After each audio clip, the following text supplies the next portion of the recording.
Bismillahirrahmanirrahim. Assalamualaikum warahmatullahi wabarakatuh. Selamat pagi anak-anak.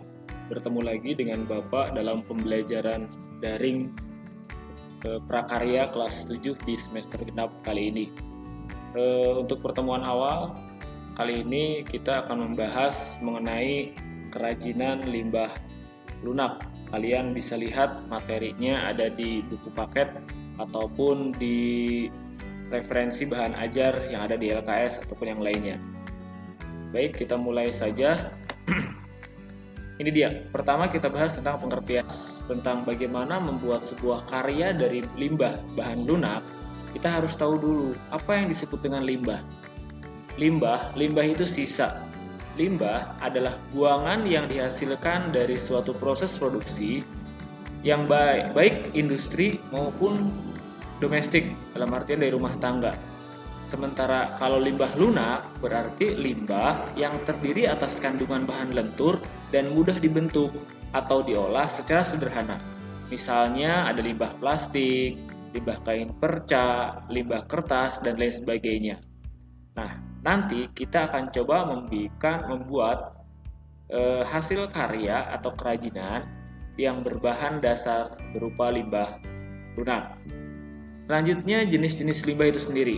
Jenis-jenis limbah dibedakan menjadi 3. Pertama berdasarkan wujudnya.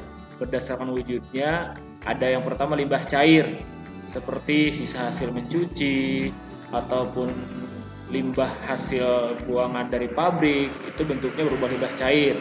Atau yang kedua ada pula limbah padat. Contohnya seperti sampah, baik itu sampah organik ataupun anorganik, ataupun misalnya sampah rumah tangga. Dan yang ketiga limbah berupa gas.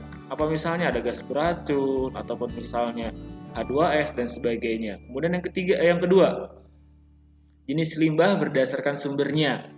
Pertama ada limbah permukiman, yaitu limbah yang berasal dari perumahan, seperti hasil sisa cucian ataupun sisa-sisa dari masakan ataupun misalnya limbah-limbah lainnya. Kemudian ada limbah industri. Ini sisa dari proses industri seperti kain perca yang sudah tidak terpakai ataupun bahkan limbah industri buangan dari zat kimia dan sebagainya. Ada limbah pertanian. Kalau limbah pertanian bentuknya seperti sisa-sisa pupuk. Kemudian ada pula berupa sisa-sisa zat kimia yang digunakan untuk menyuburkan tanaman. Ada limbah pertambangan. Limbah pertambangan itu sisa dari proses penambangan. Seperti misalnya ada proses penambangan ataupun pengeboran minyak.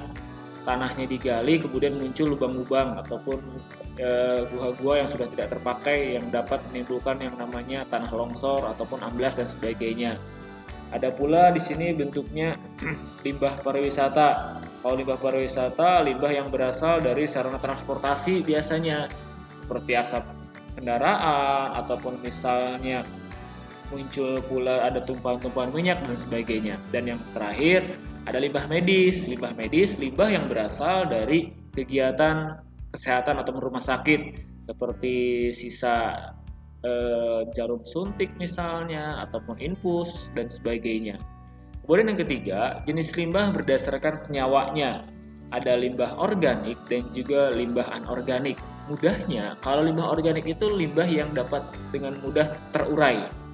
Misalnya limbah yang berasal dari tumbuhan, daun-daun misalnya, itu bisa kita olah secara biologis diubah menjadi kompos. Sementara kalau limbah anorganik, limbah yang sulit untuk terurai, limbah yang sulit untuk terurai, yang lama sekali mengalami proses pelapukan atau pembusukan. Misalnya ada plastik ataupun kaca dan sebagainya. Itu jenis-jenis limbah. Selanjutnya kita akan lebih detail lagi seperti apa jenis dan karakteristik dari yang namanya bahan yang bersumber dari limbah lunak. Pertama ada limbah lunak organik, yaitu limbah lunak yang lebih banyak berasal dari tumbuhan. Misalnya ada daun-daunan atau kulit buah-buahan. Kalau ke pasar pagi-pagi itu kan suka banyak para pedagang sayuran yang membuat ataupun membuang sayuran-sayuran busuknya. Nah, itu disebut dengan limbah lunak organik. Kemudian ada juga yang disebut dengan limbah lunak anorganik. Apa misalnya limbah lunak? Ini limbah lunak yang mudah dibentuk. ataupun yang lentur, seperti misalnya plastik sebagai salah satu contohnya. Kemudian ada lagi limbah plastik. Jelas kalau limbah plastik mah limbah yang berasal dari sisa-sisa plastik, misalnya kemasan, kantong plastik ataupun bungkus-bungkus makanan. Kemudian ada juga limbah kemasan ataupun yang berasal dari minuman dan juga makanan. Kita sering melihat ada bekas dari minuman air mineral, bekas aqua gelas misalnya atau botolnya.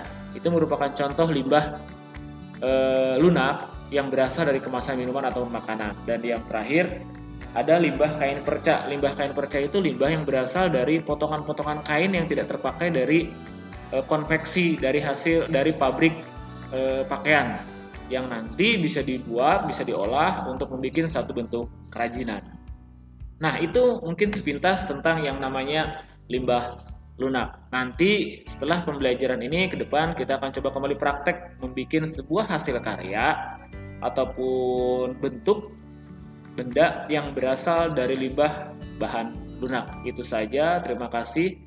Diakhiri, billahi taufiq wal hidayah. Assalamualaikum warahmatullahi wabarakatuh.